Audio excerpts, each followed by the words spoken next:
Kita masuk dalam khotbah kita, yaitu silsilah anugerah dalam kelahiran Yesus Kristus. Dan hari ini kita akan belajar sebuah topik, identitas kita, ambisi atau anugerah. Dan kita akan membicarakan seseorang wanita. Kita sudah belajar dari berbagai macam tokoh wanita yang menjadi silsilah dari Tuhan Yesus Kristus. Dan hari ini saya nggak akan bahas Maria. Maria nanti akan dibahas hari Natal, ya saudara ya.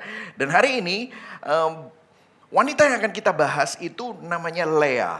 Lea tidak ada di dalam silsilah Yesus Kristus di kitab Matius. Tetapi suaminya Lea ada di sana, namanya Yehuda. Dan kita akan membaca bersama-sama di Kejadian 29 ayat 31 sampai 35. Kita akan membacanya bersama-sama, ayat yang ganjil saya membaca yang genap, kita akan membaca bergantian. Kemudian saya akan membaca satu ayat Natal, Yohanes 1 ayat 10 dan 11 ya. Kita akan membaca bersama-samanya. Kita akan membaca bersama-sama 1, 2, 3. Ketika Tuhan melihat bahwa Lea tidak dicintai, dibukanyalah kandungannya, tetapi Rahel mandul. Lea mengandung lalu melahirkan seorang anak laki-laki dan menamainya Ruben. Sebab katanya, sesungguhnya Tuhan telah memperhatikan kesengsaraanku.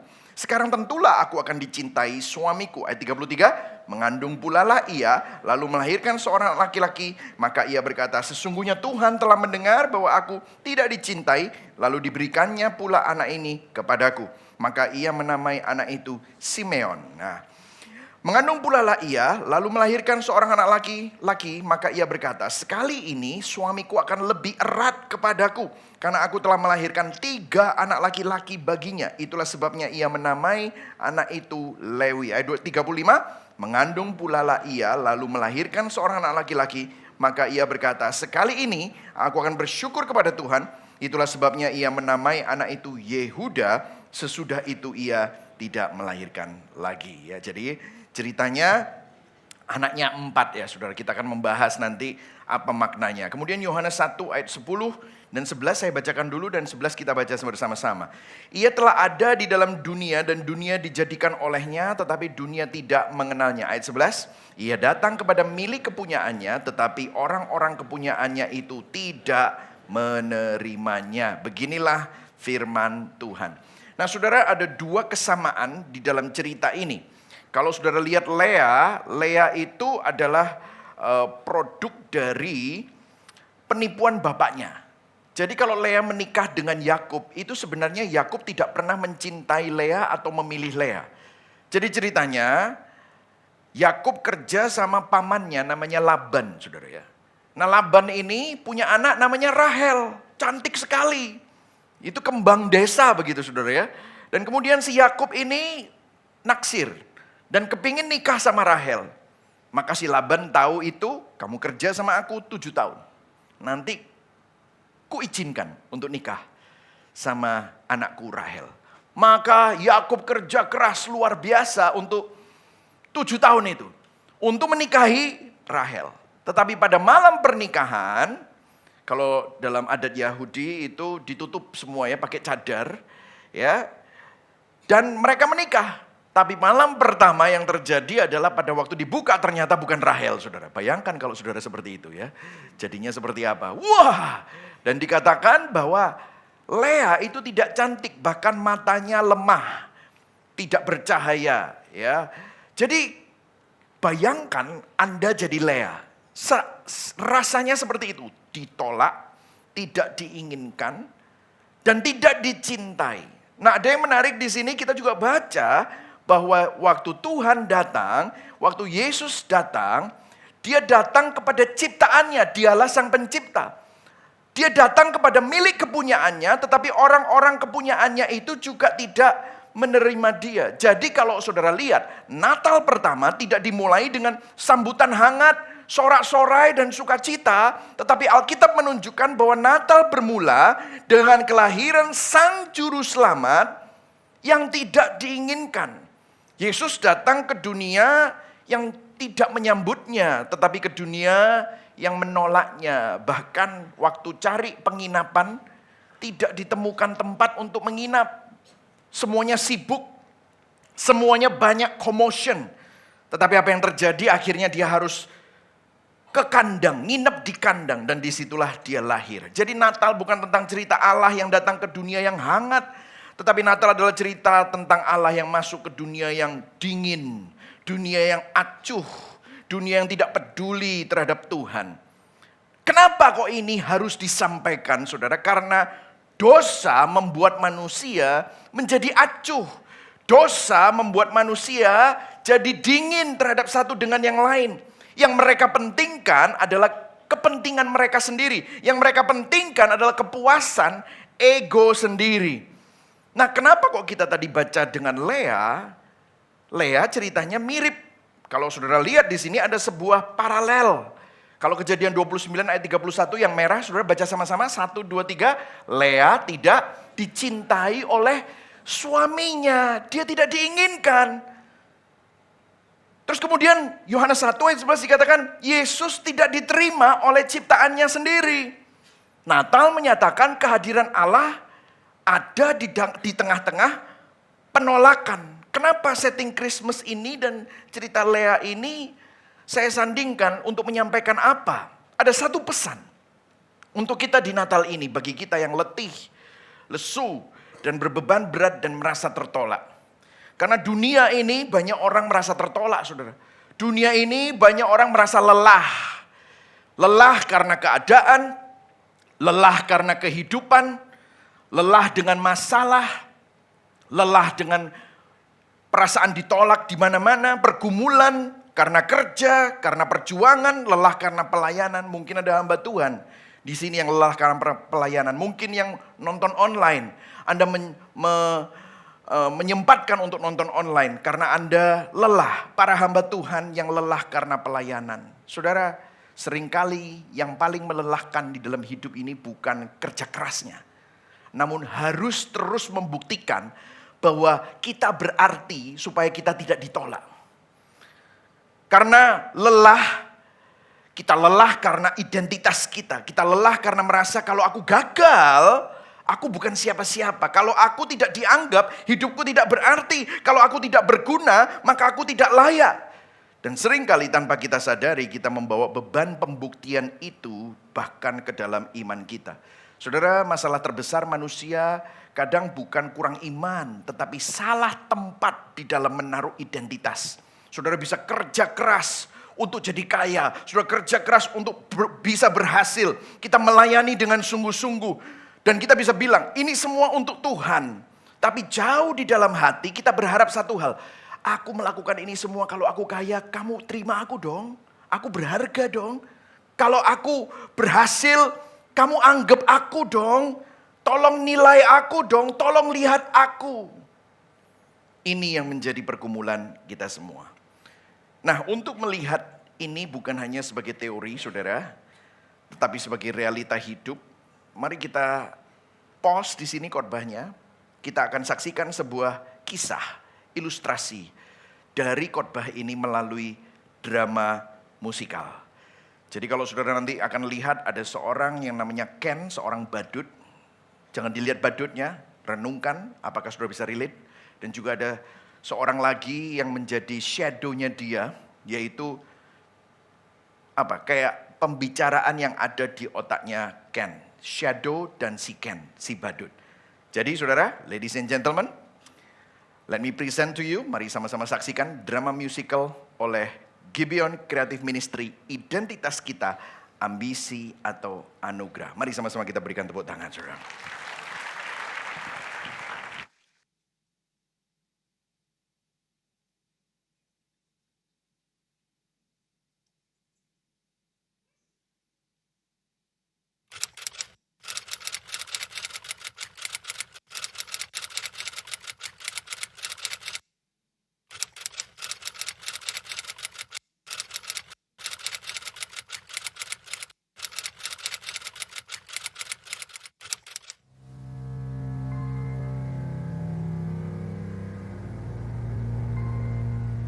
Halo, gimana proyek hari ini Pak? Bisa selesai hari ini kan? Gimana sih? Aku gak mau tahu ya. Gitu aja lupa. Tanggal jadian lupa, tanggal ulang tahunnya Tunggu juga dulu, lupa. aku bisa jelasin. Udahlah, aku gak butuh Please penjelasanmu. dengerin dulu. Gak usah ikut-ikut. Duh, sana. Kau jalani hari tertunduk lesu, duniamu kelabu. Tapi ku di sini membawa senyum dan janganlah murung. Lepaskan semua bebanmu, tunjukkan warna hidupmu. Kau pasti bisa jadi versi terbaikmu. Tunjukkan siapa dirimu, dunia menunggu tawamu. Kau bisa, pasti bisa, kau luar biasa. Come alive, come alive.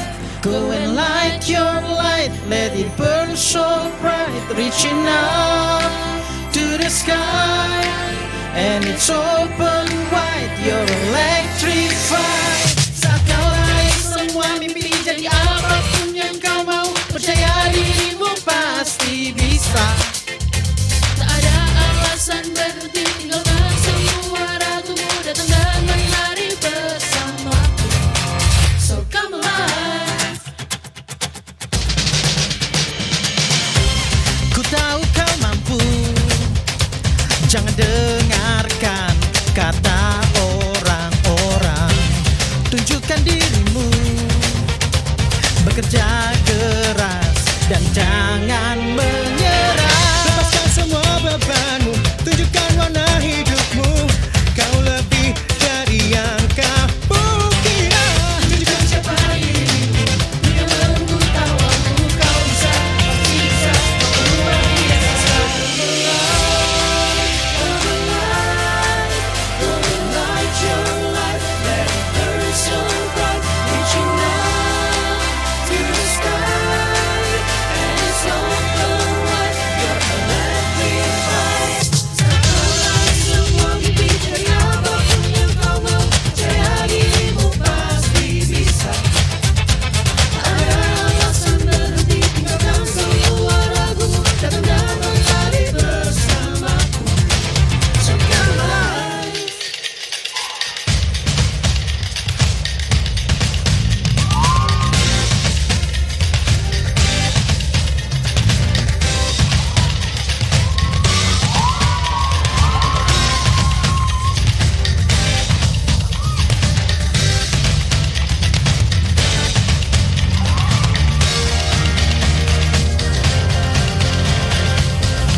Thank you ya.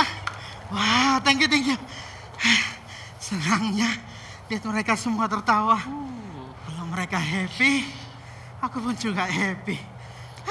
Ya, mereka senang banget ya. Sampai peluk-peluk segala. I did it. My heart is full. Aduh. Ya, peluk.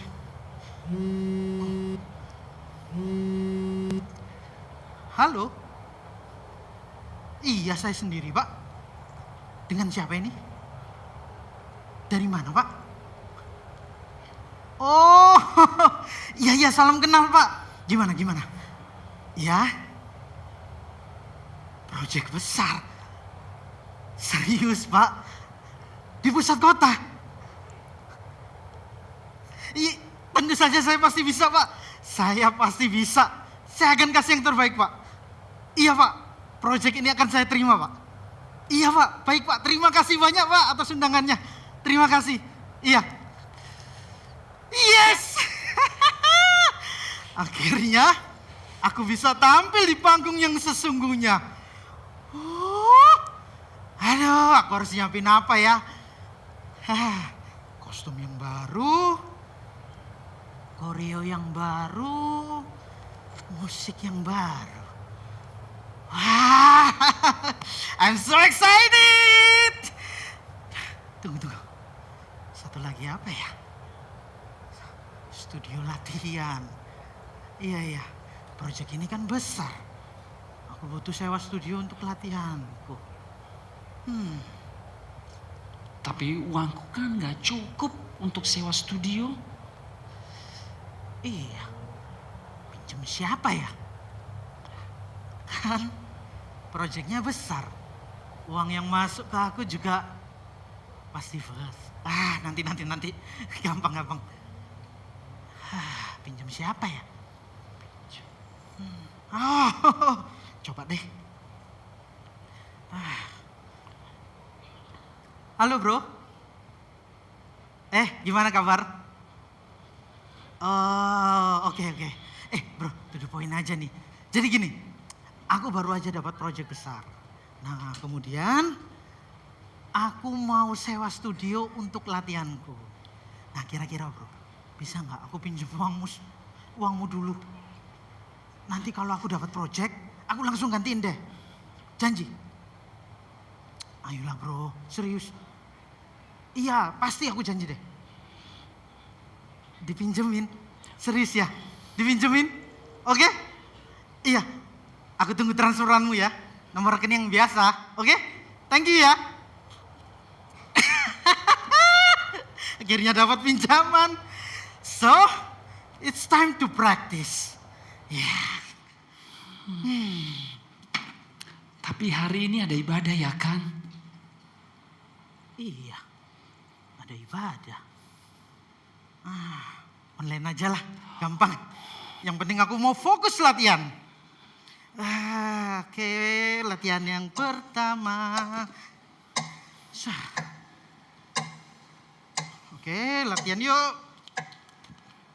Ya, gagal. Yang biasa aja. Oke. Terlalu biasa. Coba lagi ulang.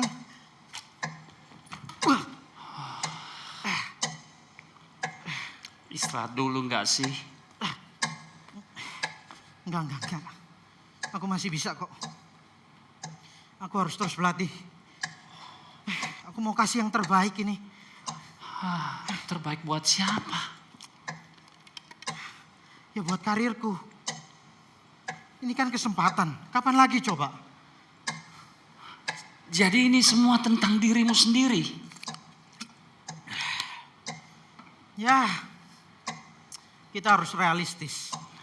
Kalau aku nggak tampil maksimal, bisa-bisa mereka cari penggantiku. Dan aku butuh uangnya. Sewa studio, kostum. Ini semua pakai utang. Aku nggak mau ini sampai gagal. Lagi pula, aku melakukan ini semua untuk hidup. Nggak salah kan? Aku tahu kok, Tuhan pasti sediakan. Tapi mungkin ini waktu yang Tuhan kasih ke aku, supaya aku bisa memperbaiki hidupku. So, aku harus fokus, dan aku akan membuat semua penonton tergagum dengan penampilanku. Gak salah sih bekerja untuk hidup. Tapi ada garis tipis. Perbedaan antara bekerja untuk Tuhan dan bekerja untuk diri sendiri tanpa Tuhan. Sudah ya Ken? Sudah. Dan hentikan self-talk ini. Aku tahu Tuhan gak akan biarkan aku gagal.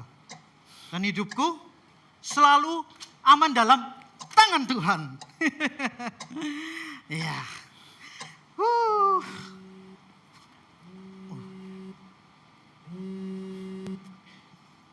Halo Pak.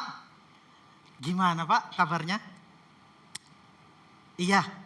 Wah, tenang saja.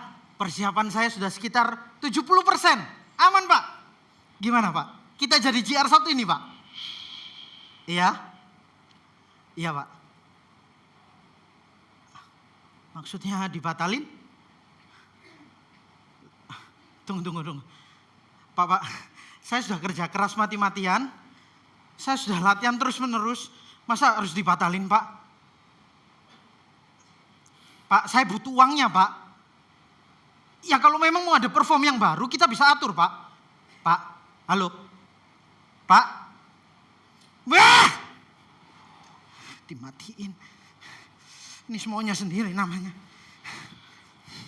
Enggak, telepon lagi. Sial! Aduh, ini nggak diangkat. Aduh, gimana utang-utangku? Ini sudah terlanjur. Aku butuh uangnya. Aku sudah latihan terus-menerus. Sia-sia semuanya.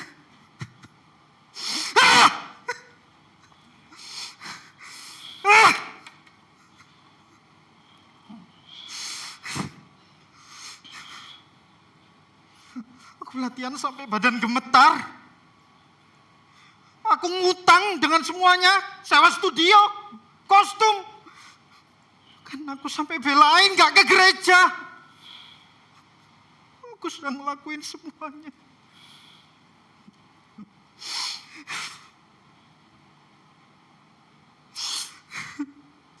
Aku gak mau. Kenapa? Kenapa semua tiba-tiba harus hancur? Saat hidupku tuh mulai merasa lebih baik. Aku kurang kerja keras apa? Aku sudah ngelakuin semuanya, Tuhan. Aku sudah ngelakuin banyak hal. Waktuku, tenaga, tabunganku pun habis. Kesehatanku pun.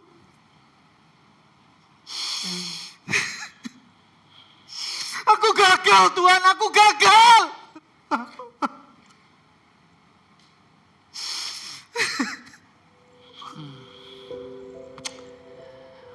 Tadi kamu sempat bilang bahwa kamu aman di dalam tangan Tuhan, ya kan? Tapi mengapa dengan hilangnya proyek ini, itu juga menghilangkan rasa amanmu di dalam tangan Tuhan yang menyediakan? Kamu sedang berusaha keras untuk hidup, atau sedang berusaha keras menjadi Tuhan atas hidupmu sendiri yang mampu mengontrol semua hasil? Aku tahu, Tuhan. Aku tahu. Tapi ini gak adil buat aku. Kenapa ini adil saat kita yang mendapatkan sesuatu, tetapi sangat tidak adil ketika kita yang harus kehilangan sesuatu? Seolah Tuhan Sang Pencipta berutang penjelasan kepada kita sebagai ciptaannya. Kita bekerja bukan supaya kita yang dipandang, tetapi melalui pekerjaan kita, karya Kristuslah yang dicerminkan di sana. Kristuslah tokoh utama dalam hidup ini, bukan kita.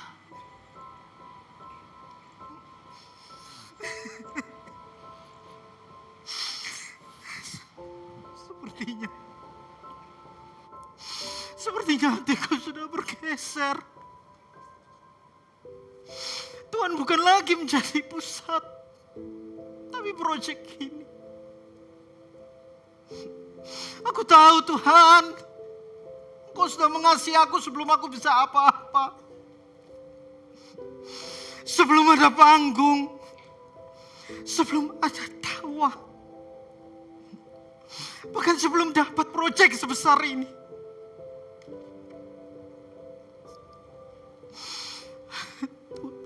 Tuhan, ampuni aku. Aku tahu Engkaulah pusat dan kebenaran dalam hidup ini. Tapi hatiku sering bergeser darimu.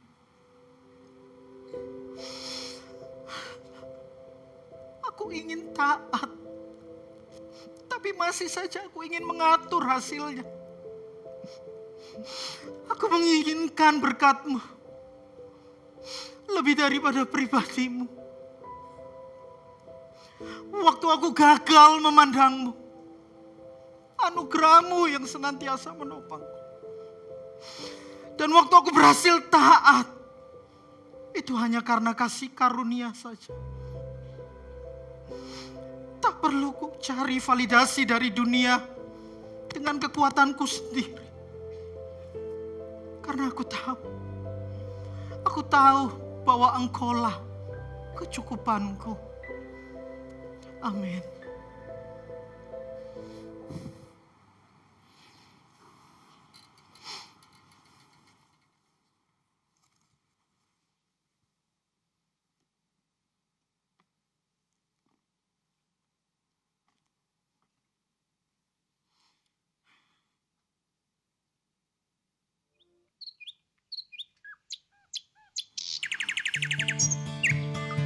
Hai, sini duduk.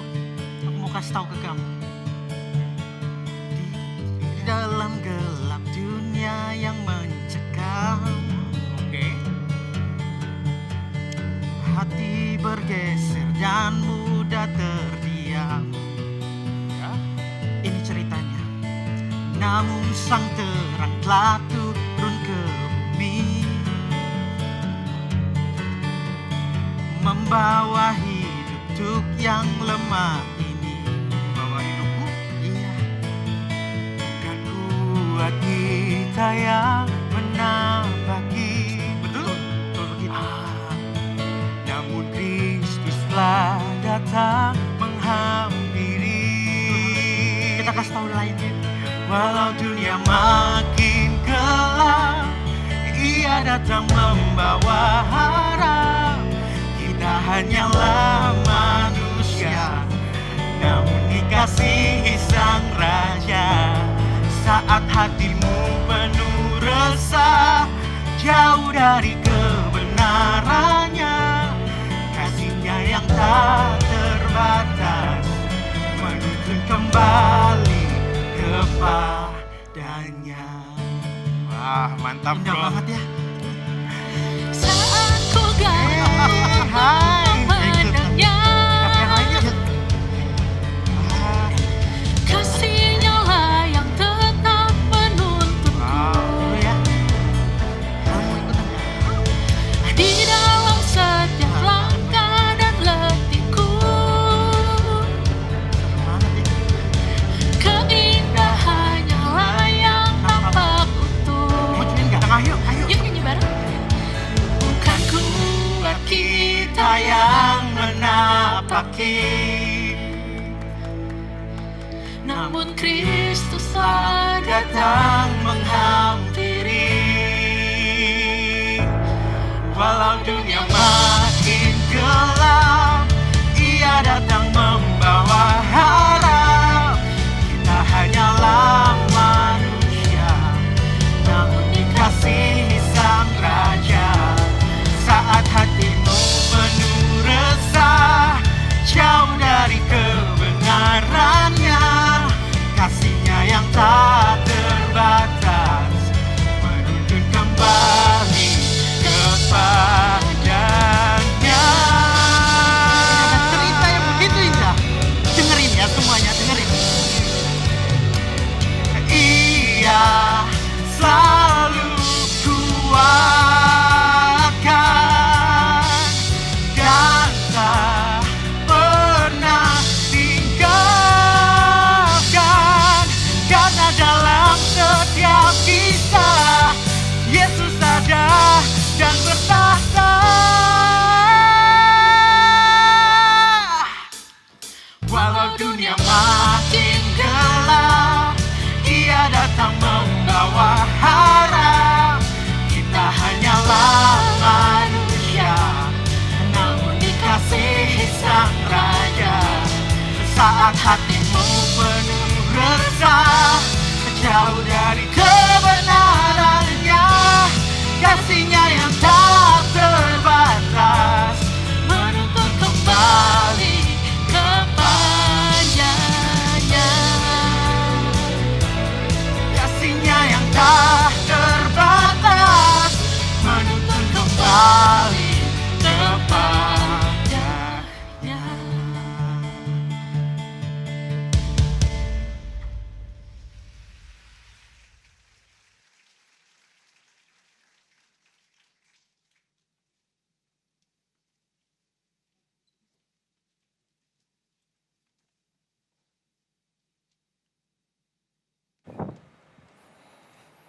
Berikan tepuk tangan sekali lagi saudara, luar biasa, amin. Nah saudara baru melihat, sounds familiar? Jangan lihat badutnya saudara, tapi lihat utangnya. Lihat kerja keras yang akhirnya membuahkan kekecewaan. Apa yang dikejar ternyata tidak membuahkan apa-apa. Saya nggak tahu berapa kali saya konseling dengan banyak businessman yang mengalami keadaan seperti itu. Saya nggak tahu berapa kali saya konseling dengan ibu-ibu yang menaruh harapannya pada anak-anaknya dan akhirnya anak-anaknya kurang ajar sama dia.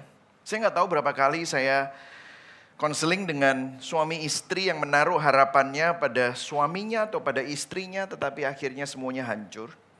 Saudara, kalau kita mau jujur, Ken ini bukan hanya tokoh di panggung namun cermin bagi diri kita semua hari ini. Ken seakan-akan terlihat lucu, kreatif, dan penuh energi, tetapi kalau kita lihat lebih dalam, kita sadar yang menggerakkan hidup Ken itu ambisi akan sesuatu yang dia kejar, tetapi ambisi itu dibaliknya ada ketakutan. Takut ditolak, takut gagal, takut gak dianggap, takut hidupnya gak berarti tanpa panggung. Saudara, dia mati-matian rela mengejar ambisi untuk jadi sukses, jadi tenar, untuk dianggap. Rela hutang, mengorbankan segalanya termasuk Tuhan.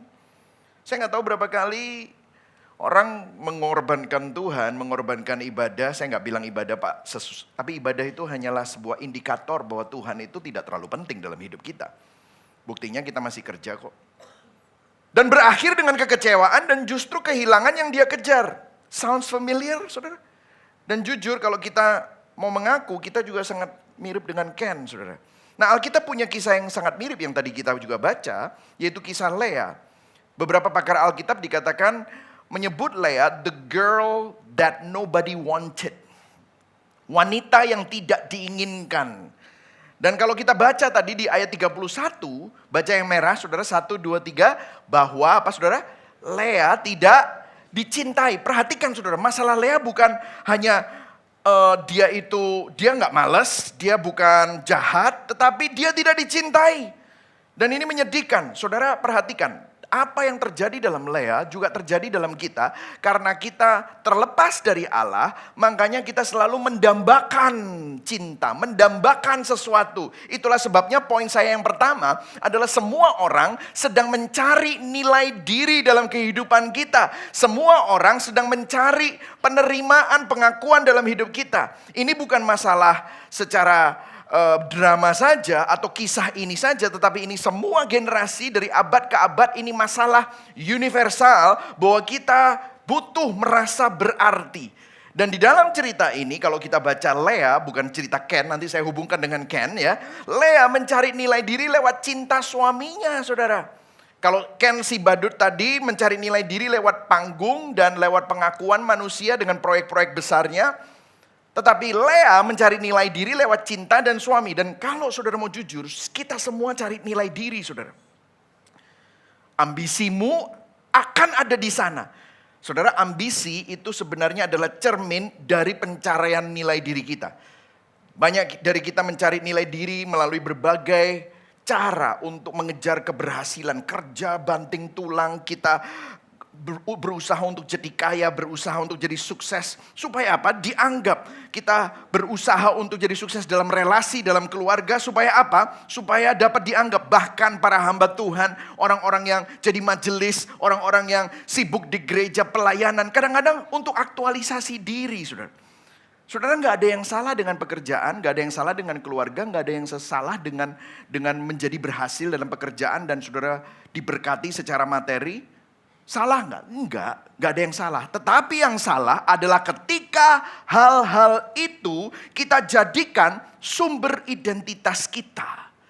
Saudara, coba kita lihat Lea, kenapa kok saya bisa bilang bahwa Lea mencari nilai diri lewat suaminya. Coba kita lihat nama anak-anak Lea. Nama anak-anak Lea menggambarkan pencarian nilai dirinya.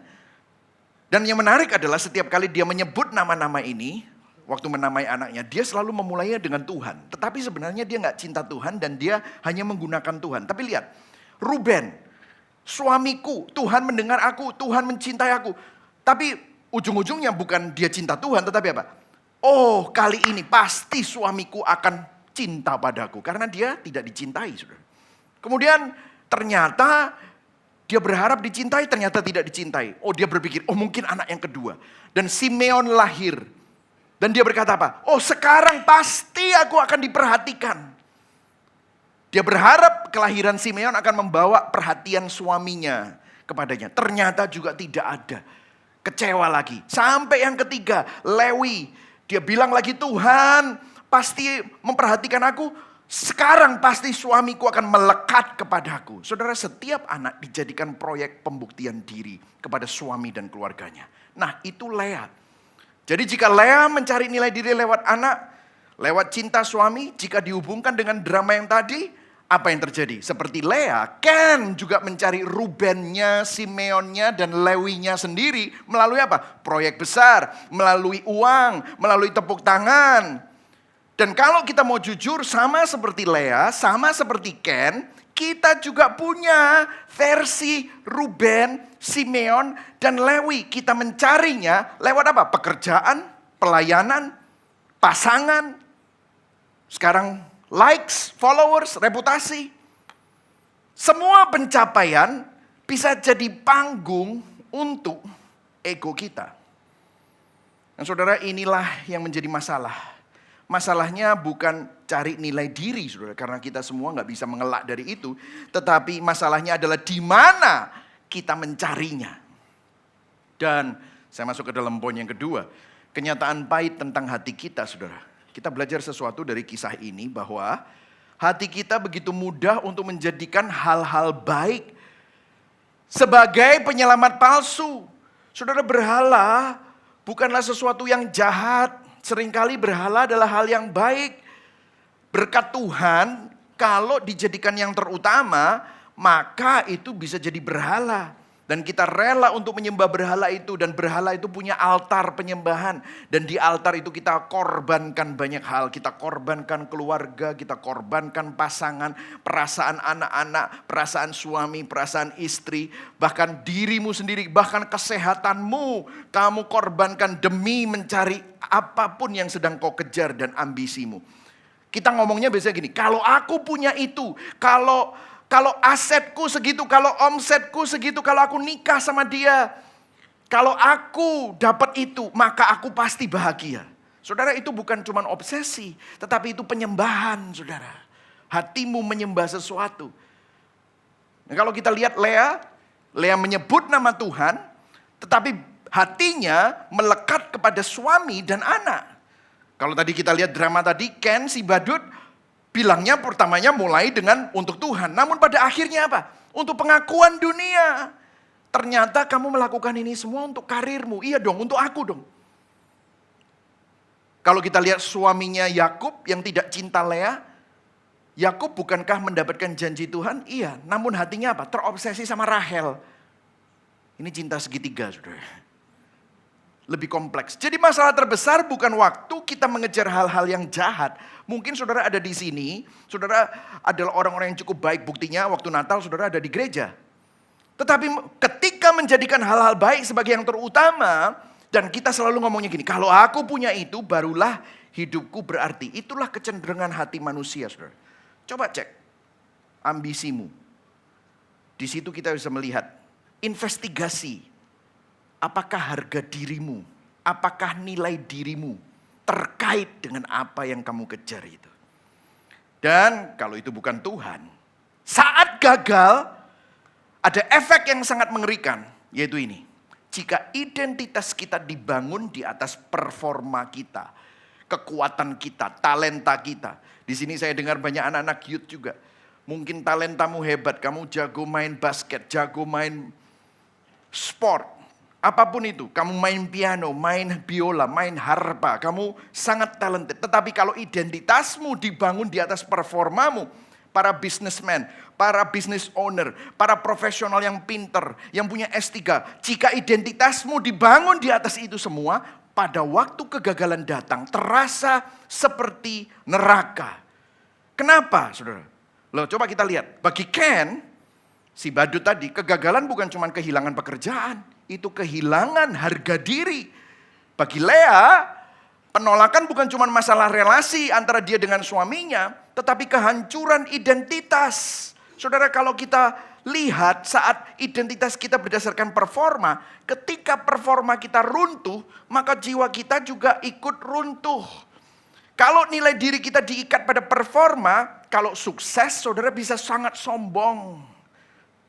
Segala sesuatu tergantung sama kehebatanmu. Kamu makanya merasa sangat sombong. Kalau gagal, saudara juga pukuli dirimu. Saudara hancur, saudara malu. Saudara akan berkata, aku bukan siapa-siapa.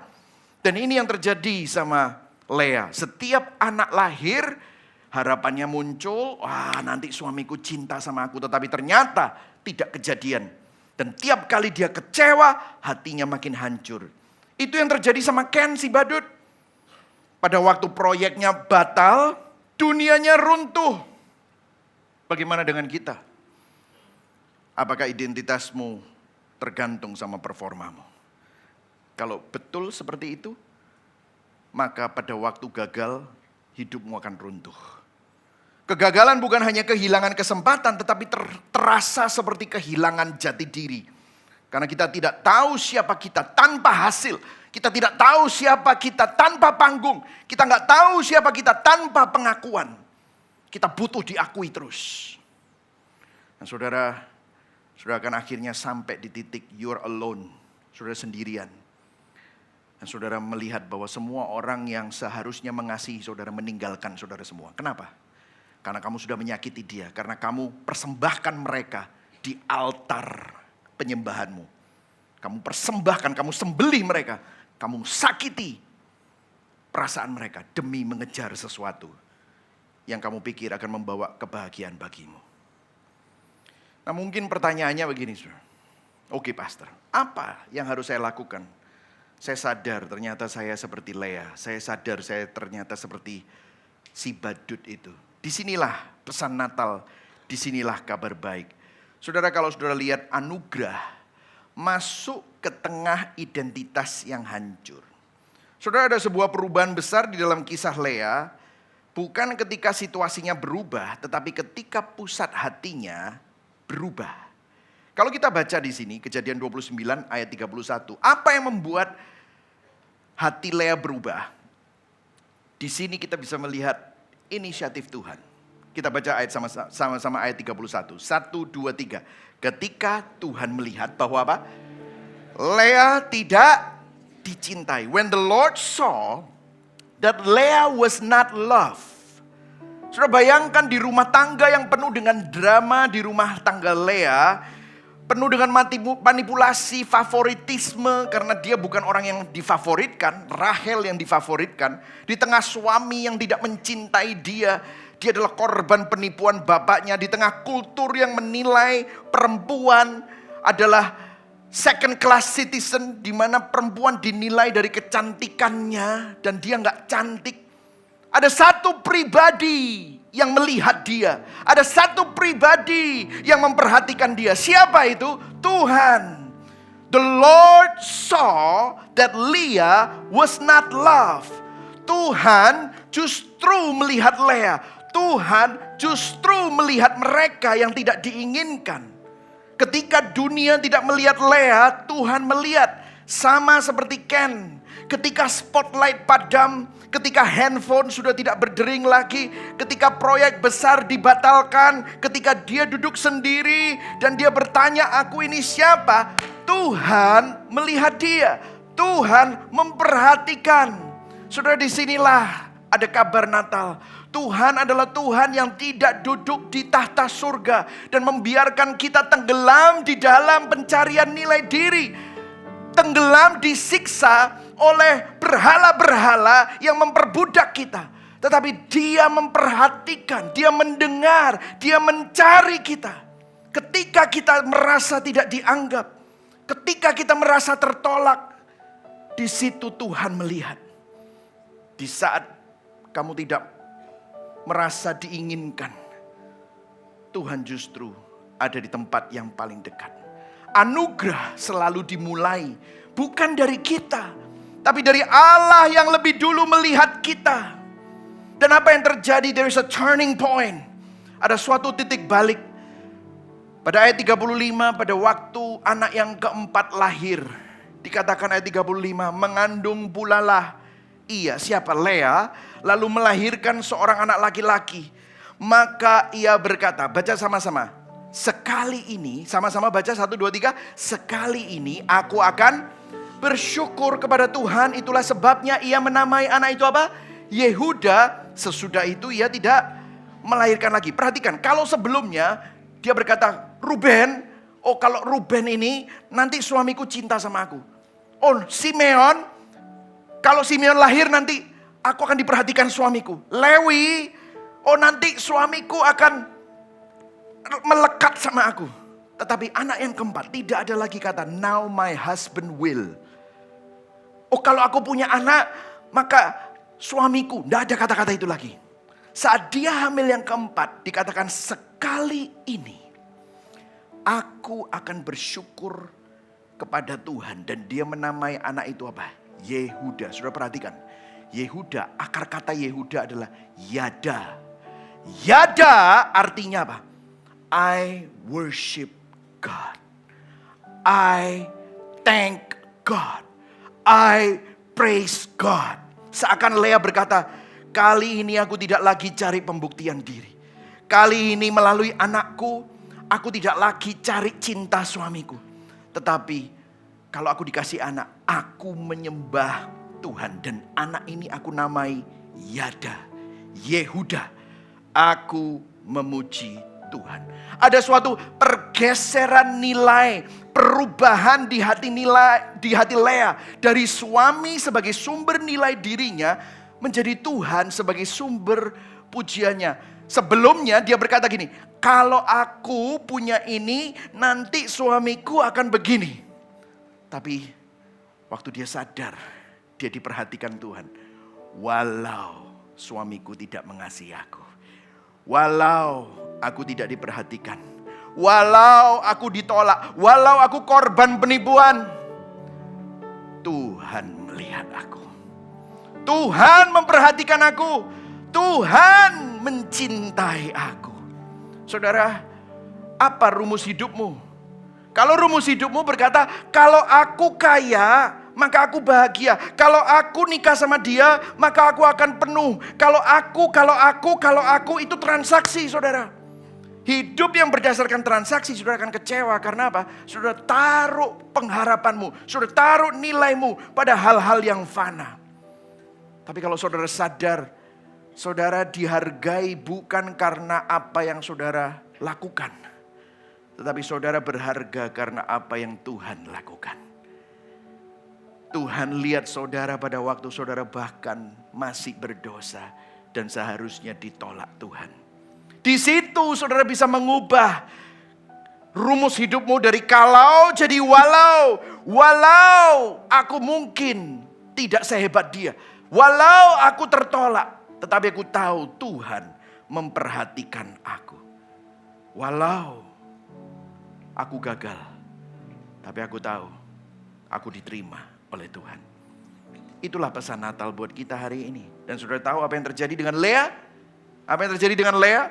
Dari rahim Lea lahirlah Yehuda. Dan dari Yehuda lahirlah garis keturunan Yesus Kristus. Perhatikan. Yang merah ini saya tulis di sini. Tuhan sengaja memilih the girl that nobody wanted. To give birth to the line of the king that everybody wanted. The king that everybody is waiting for. Tuhan sengaja memilih wanita yang tidak diinginkan untuk menenun silsilah sang raja yang diinginkan segala bangsa. Allah memuliakan yang tidak dimuliakan. Saudara, what does this have to do with us? Apa hubungannya dengan Christmas, pesan Natal bagi kita hari ini? Apa hubungannya dengan saudara dan saya? Perhatikan saudara. Di palungan sampai ke salib, Yesus Kristus menjadi the one that nobody wanted. Bahkan kelahirannya pun harus ditolak. Kelahirannya pun harus di kandang tempat yang bau, najis dan hina. Hidupnya penuh dengan penolakan, dia ditolak keluarganya, dia ditolak oleh orang Farisi, dia ditolak oleh orang Nazaret. Seseorang yang tidak diinginkan, tidak masuk hitungan. Yesaya 53 berkata, wajah pun tidak tampan, kita pun tidak menghiraukan dia. Tuhan pencipta alam semesta become nobody wanted. The one that nobody wanted. Dan bahkan cara matinya pun dia dihina, disiksa, dicerca, diludahi, dipukuli, dicambuki. What kind of God that rela melakukan itu? Dia ditolak sendirian, muridnya mengkhianati dia. Dia dilecehkan, ditelanjangi, dipermalukan. That's what Jesus did. Supaya apa? Orang-orang seperti kita, seperti Lea, seperti saudara yang tidak diinginkan, ditolak, cari nilai diri tapi gak pernah ketemu nilai itu. Saudara dapat diselamatkan. Saudara dapat dihampiri. Saudara dapat dipeluk. Waktu saudara dikhianati, saudara memiliki pendamping yang mengerti rasanya dikhianati. Kalau saudara pernah dilecehkan, saudara mendapatkan seseorang yang pernah dilecehkan. Sehingga dia berkata, I've been there, aku pernah. That's why I'm here for you. Aku ada di sini bagimu. Itulah pesan Natal. Itulah yang dilakukan Tuhan. Natal adalah anugerah, kasih karunia yang bukan hanya konsep, tetapi dia masuk menjadi daging, menjadi yang tertolak, supaya saudara dan saya yang tertolak dapat diterima. Saudara dan saya yang sendiri dapat didampingi. Saudara dan saya yang seharusnya binasa, dia yang binasa, dia yang mati, kemudian dia bangkit pada hari yang ketiga, supaya kita memperoleh hidup yang kekal. Natal adalah anugerah yang menjadi daging bagi yang lelah dan membuktikan diri. Saudara, kenapa drama tadi kita letakkan di perayaan Natal? Karena Natal bukan hanya cerita bayi di palungan, tetapi Natal adalah kabar bahwa anugerahnya mencari saudara. Menjadi daging, Allah masuk ke dunia. Di dalam dunia orang-orang yang kelelahan mengejar pengakuan, mengejar prestasi, mengejar image. Untuk berkata begini, Tuhan ingin berkata begini, berhentilah menjadikan panggung ambisi sebagai Tuhanmu. Stop doing that. Nilaimu tidak ditentukan oleh performamu. Nilaimu ditentukan oleh salibku. Oleh kasihku yang turun untukmu. Tuhan melihat saudara. Amin, saudara. Reflektifnya, sebelum saya tutup, saudara. Apa satu hal di hidupmu yang menjadi panggung ambisimu? Dan kalau Tuhan ambil hari ini, kamu merasa hidupmu kehilangan nilai. Itu Tuhan aslimu, tapi itu penyelamat palsu. Bertobat. Dalam kegagalan dan kekecewaanmu mungkin kamu mengalami kegagalan hari-hari ini. Karena apa yang kamu kejar diambil dari kamu. Atau kau tidak mendapatkannya. Sebenarnya Tuhan sedang mengetuk hatimu. Ada undangan untuk berhenti membuktikan diri. Kembalilah pulang kepada Tuhan. Ada banyak orang Kristen hatinya jauh daripada Tuhan. Tuhan ingin panggil engkau pulang. Datang kembali kepadaku yang letih, lesu, dan berbeban berat. Kenapa kamu letih, lesu, dan berbeban berat? Karena kamu berusaha membuktikan diri. Kamu berusaha cari nilai diri itu tempat yang salah. Di area mana kamu perlu berhenti berkata, kalau aku dapat ini, kalau aku berhasil, maka aku akan bahagia. Stop doing that. Mau gak kamu mulai berkata, aku akan tetap bersyukur.